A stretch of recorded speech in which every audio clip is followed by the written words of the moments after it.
reste ici donc en direct dans Ecorama, hein, comme d'habitude. Nous sommes au Paris Investor Week et nous allons continuer de parler d'investissement. L'investissement, c'est aussi de l'immobilier. Et on a eu de mauvais chiffres hier. On va les commenter tout de suite avec Mathieu Plane. Bonjour, je vous laisse vous installer. Merci donc de nous avoir rejoints ici. Je rappelle que Boursorama est partenaire de cette édition, de cette première édition du Paris Investor Week. Alors on va commenter avec vous, Mathieu, ce chiffre sorti hier. C'est le nombre de mises en vente de logements neufs du jamais vu au troisième trimestre, puisque ce chiffre est inférieur à 10 000. Alors il y avait déjà une décroissance assez importante au deuxième trimestre, comparé à la même période l'année dernière, moins 16%. Et c'est un chiffre qui est 2 fois inférieur à la moyenne. Alors à quel point la situation est dramatique ? Alors elle est dramatique depuis maintenant quelques années.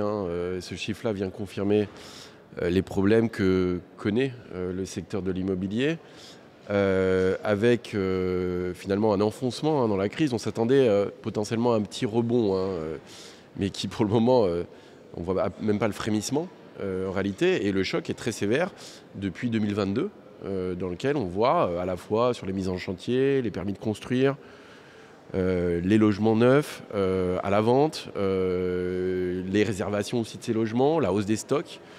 On voit qu'il y a un gros problème du côté de l'immobilier neuf, avec des conséquences assez dramatiques. On le voit d'ailleurs sur le PIB. J'allais dire la principale composante de perte d'activité depuis 2021, donc maintenant depuis 4 ans, ça fait 16 trimestres consécutifs qu'on a une baisse de ce qu'on appelle l'investissement logement. C'est l'investissement des ménages dans les logements neufs. Mais comment on explique ça ? Parce qu'il y a plusieurs... c'est peut-être multifactoriel. Il y a la fin de la défiscalisation, il y a aussi les taux qui restent très élevés. Vous avez raison, il y a plein de choses. Et juste, je voulais dire là-dessus. Donc en fait, si vous regardez sur 4 ans, la perte de PIB, c'est à peu près 1%, 1 point de PIB. Mais 1 point de PIB, c'est beaucoup. C'est même énorme. 1 point de PIB, c'est pas loin de 30 milliards pour un secteur qui représente 5 à 6% du PIB. Donc on voit que c'est quand même... Le choc est très concentré sur l'immobilier, il faut avoir ça en tête. Et ce que vous dites est juste, c'est que c'est multifactoriel. Et ça va toucher 2 grandes composantes qui sont à la fois l'offre et la demande. Sur le choc d'offres, il est assez connu. J'allais dire... Il y a des promoteurs qui ont disparu du marché de toute façon. Mais en fait, on voit bien, c'est un cumul de choses. Et la première chose, c'est la bascule liée à la hausse des coûts, qui est post-Covid, où on a vu l'augmentation très forte des coûts d'approvisionnement d'un certain nombre de matériaux pour la construction, des hausses de 20 à 30% que les promoteurs ont dû répercuter, ou alors s'ils ne le répercutaient pas, c'était leur marge et le risque de faillite dont vous parlez. Vous avez ce premier choc-là qui est fort. Après, il y a le choc énergétique qui a quand même aussi joué là-dessus. Et puis, à ça s'ajoutent des nouvelles choses comme les questions autour du foncier. Vous avez il y a des nouvelles normes environnementales, notamment dans la construction des bâtiments basse consommation, qui ajoutent des surcoûts. Et puis vous avez toutes les problématiques des maires aujourd'hui, avec la zéro artificialisation des sols, qui joue sur la disponibilité du foncier, qui va monter le prix du foncier.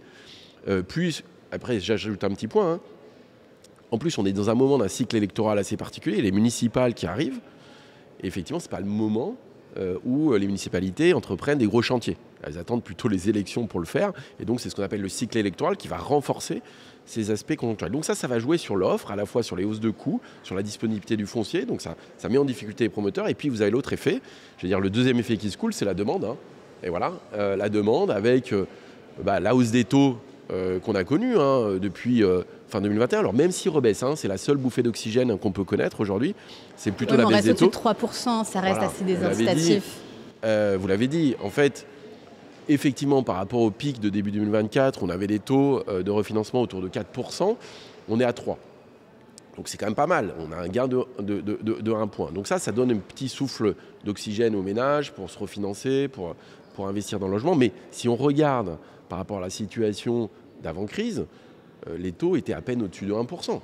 Donc effectivement, on est mieux qu'à 4, parce qu'on est plutôt à 3, mais on est très largement au-dessus des 1. Et donc on a vécu pendant très longtemps avec des taux très bas, qui ont permis de solvabiliser beaucoup de ménages, qui ont fait beaucoup de demandes de crédit pour les ménages et le logement. Et ça, vous l'avez perdu. Premier point. Deuxième point, les difficultés du pouvoir d'achat. On en parle tous les jours, hein, la préoccupation. Et pourtant, il y a aussi une crise du logement, c'est ça. Regardez, pour louer à Paris, c'est assez dingue le marché. Donc il y a quand même une demande de se loger et davantage de logements. Donc comment on raccorde les deux en fait ? Oui, c'est bien le problème. Alors, il faut faire attention parce que le marché du logement, c'est plutôt le marché des logements. Parce que vous avez des zones tendues, vous avez des problématiques de foncier, vous avez des zones où il y a des excédents de logements, où le prix est très bas en réalité. Donc vous avez différents marchés. C'est vrai que la difficulté, c'est que si on ne construit pas plus, on va aussi vers des difficultés sur des zones tendues, sur des problématiques de logement, sur une concentration de certaines villes où c'est devenu très difficile de se loger. Donc on est face clairement à ces difficultés. C'est qu'on aurait besoin de construire plus. Mais face à cette crise, par rapport à différents paramètres qu'on connaît, ça ne se produit pas. Ça ne se produit pas et ça va poser à l'avenir un certain nombre de problèmes. Hein, et en même temps, on a un stock de logements invendus qui est quand même qui remonte. Hein, c'est-à-dire qu'aujourd'hui, même si la production de logements a diminué, par rapport à l'achat et les réservations de logements, malgré tout, on a un stock de logements qui est bien supérieur à celui de 2020 ou 2021 d'invendus. Donc on a une problématique d'offre et de demande aussi, qui peut être assez marquée. En tout cas, aujourd'hui, c'est une difficulté que connaît ce secteur-là et on voit mal les leviers se dessiner, surtout, et j'avais oublié ce point-là, qui est un point important, qui est le point fiscal. Oui, est-ce qu'il faut revenir sur un système de défiscalisation, puisque le Pinel est arrivé à expiration et ça avait quand même son effet. En fait, finalement, on s'en rend compte. Bien sûr, c'est-à-dire que ça fait partie des différents blocs qui ont affecté le marché du logement. Et effectivement, les dispositifs Pinel créent des incitations fiscales, sous certaines conditions, à acheter des logements neufs. Et donc ça permettait aussi à ce secteur-là... Mais est-ce que c'est pas ça aussi qui a entraîné des promoteurs à construire peut-être dans des zones où il y avait moins de demandes et avoir les stocks qu'on a aujourd'hui ? Oui, vous avez raison. C'est-à-dire que le problème, c'est pas qu'un problème macro, c'est des problèmes micro aussi. Hein, c'est de construire aux bons endroits. Et effectivement, pas construire juste pour défiscaliser. Et là, on est face à ce problème-là. Mais c'est vrai que ça fait 20 ans, 30 ans qu'on a des dispositifs, hein, que ce soit Robien, Cellier, etc. Maintenant, c'était Pinel, donc on arrête Pinel. Mais ça permettait quand même d'alimenter ce secteur du logement. Donc ça arrive un peu au pire moment. Mais il faut avoir ça en tête. Hein, c'est que, on voit bien, aujourd'hui, on est dans des débats budgétaires extrêmement difficiles. Qu'il va falloir redresser les comptes publics à marche forcée. On parle de 100 milliards à trouver d'ici la fin de la décennie. Et que le secteur du logement est passé aussi au peigne fin. Et forcément, les aides fiscales, ces mesures-là, aujourd'hui, sont réduites.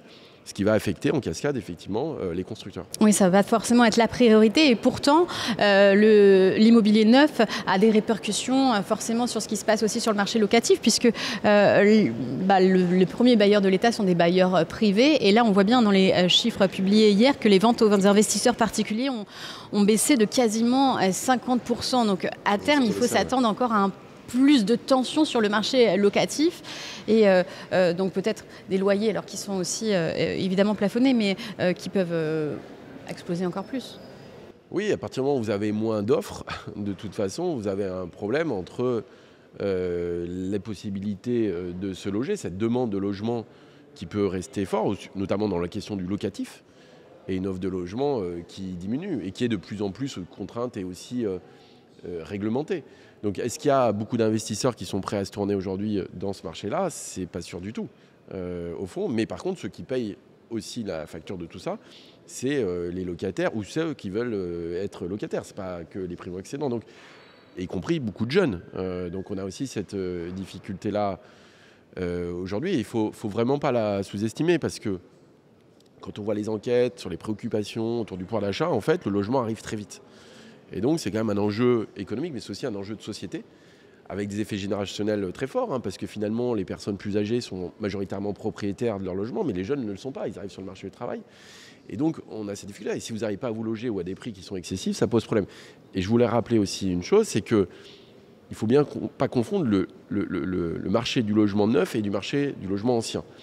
En fait, l'ajustement sur le logement ancien, il se fait surtout sur les prix. Vous avez un effet d'offre. Ça repart doucement ces derniers mois. Ça repart, mais justement, au bout d'un moment, quand il y a une demande qui baisse, en réalité, les prix baissent. Le problème du côté du logement neuf, c'est que l'ajustement se fait par les volumes. Il ne se fait pas par les prix. Donc, vous diminuez la production de logements. Et ça a des répercussions bien plus concrètes. tard, oui, évidemment. Budget 2026, il ne faut donc pas s'attendre à une mesure d'aide au logement. C'est pas dans Il y a toujours des dans les surprises en ce coulisses. moment, hein. Mais non, en fait, vous voyez,